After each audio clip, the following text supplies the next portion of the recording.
Kokusuz, yağsız balık buğulama tarifi hazırlıyorum. Etrafı kirletmeden kolaylıkla evinizde hazırlayabilirsiniz. Lezzeti gerçekten muhteşem ve doyurucu.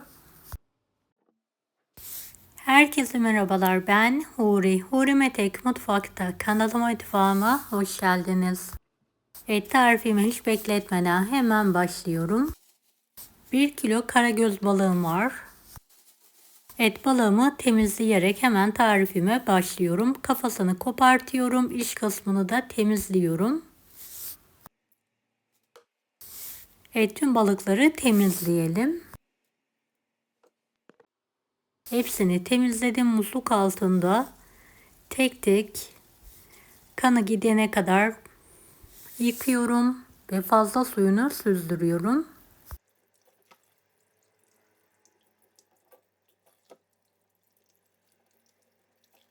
Balıkta kan kalırsa tadında acımsı bir tat gelir. Evet, hepsini güzel bir şekilde yıkadım ve fazla suyunu süzdürüyorum. 1 tatlı kaşığı tuz, biraz sıvı yağ gezdirelim, çok az kırmızı toz biber karıştıralım.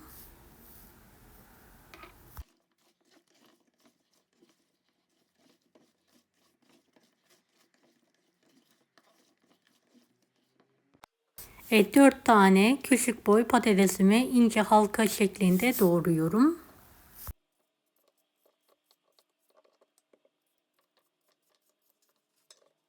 Beni hangi ülkeden veya şehirden izliyorsunuz merak ediyorum. Yoruma yazarsanız sevinirim.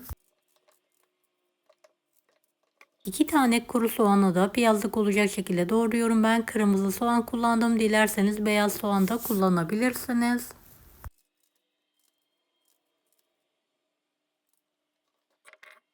Evet, patatesi ve tuzu ayrı ayrı tuz atıyorum. Biraz sıvı yağ elimle karıştırıyorum. Biraz da kırmızı toz biber ekledim. Fırın kağıdımı yağlıyorum. Altına soğanları diziyorum.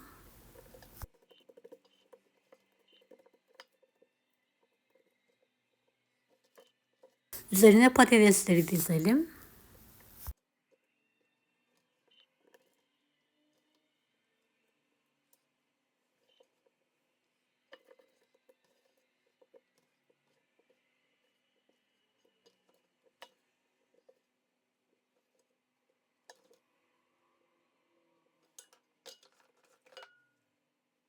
Evet, patateslerin üzerine de balıkları boşluk kalmayacak şekilde dizelim.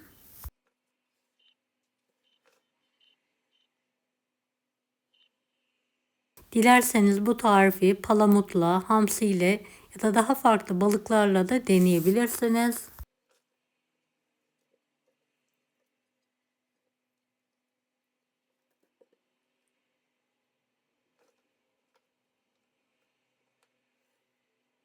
Hem doyurucu hem de gerçekten çok lezzetli oluyor.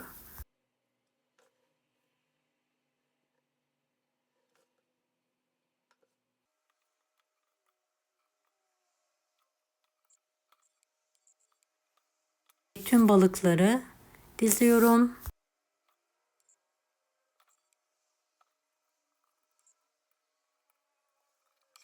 Üzerine tekrardan sıvı yağ gezdirelim.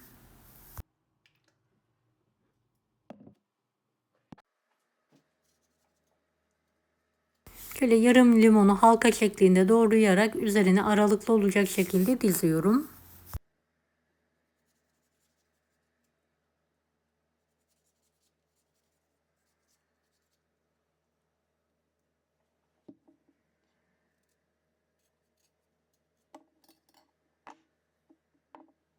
Yağlanmış fırın kağıdıyla üzerini kapatalım. Kenarlarını sıkı sıkı kıvırarak hava almayacak şekilde paketleyelim.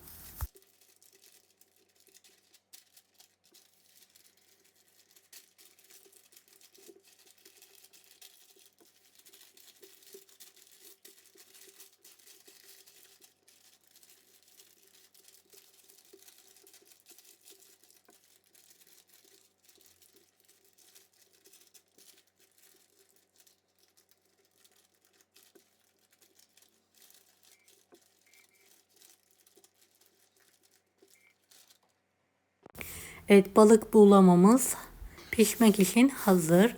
Tavaya alıyorum.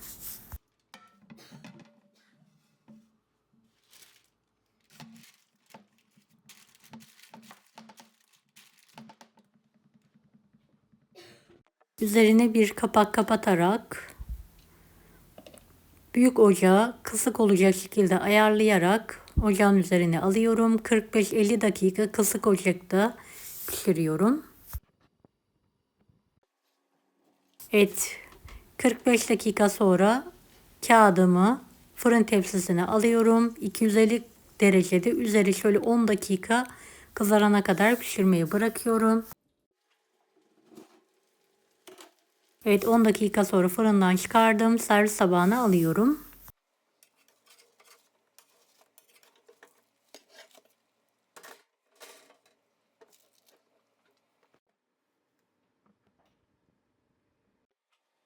Kağıdı çıkartarak servise hazırlayalım.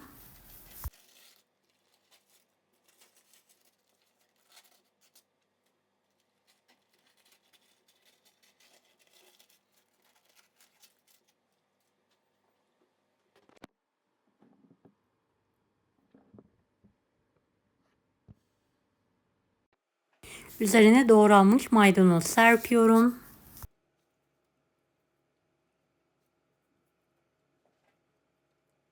Evet, lokum gibi pişti. Gerçekten çok lezzetli. Etrafı kirletmeden, kokutmadan balığımızı hazırladım.